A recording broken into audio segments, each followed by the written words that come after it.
नेपाल में केपी शर्मा ओली के समर्थन से पुष्प कमल दहल प्रचंड की सरकार बनने के बाद भारत का दुर्विरोधी चीनी ड्रैगन पूरी तरह से एक्शन में आ गया है। चीन भारत को जवाब देने के लिए न केवल हिमालय से ट्रेन दौड़ाने की तैयारी कर रहा है, बल्कि 3 साल के बाद नेपाल से लगी सीमा को व्यापार के लिए खोल दिया है। चीन के विशेषज्ञों का एक दल मंगलवार को काठमांडू पहुंच गया है, जो हिमालय में दोनों देशों के बीच ट्रेन चलाने की संभावना का अध्ययन करेगा।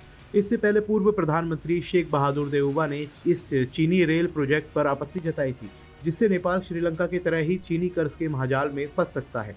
चीनी दूतावास के मुताबिक नेपाल और चीन के बीच ये रेल मार्ग 170 किलोमीटर लंबा हो सकता है, जो तिब्बत की सीमाओं से कस्बे केरुंग कस्बे को नेपाल की राजधानी काठमांडू से जोड़े जाने की योजना है।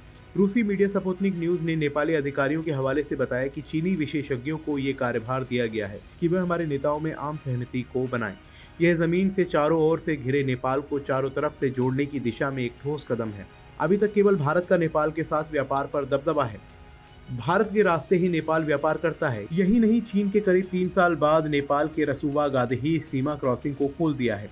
मंगलवार को नेपाल ने 8 कंटेनर माल चीन को भेजा है।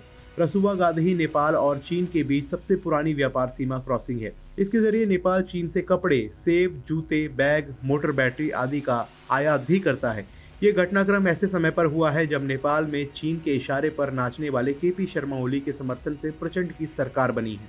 इस सरकार के बनने के बाद चीन ने ऐलान किया है कि वो अपनी कर्ज का जाल कहीं जाने वाली बेल्ट एंड रोड परियोजना को आगे बढ़ाएगा। ये रेल मार्ग भी चीन के बेल्ट एंड रोड प्रोजेक्ट का ही हिस्सा है। इससे पहले पूर्व पीएम शेख बहादुर देउबा ने चीन के रेल परियोजना के लिए व्यावसायिक लोन के ऑफर को खारिज कर दिया था।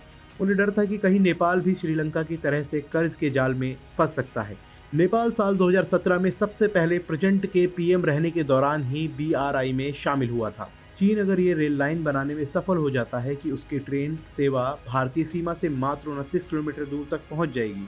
हिमालय के अंदर इस परियोजना को बनाने में जहां इंजीनियरिंग की चुनौती आएगी, वहीं $8 अरब का खर्च भी आएगा।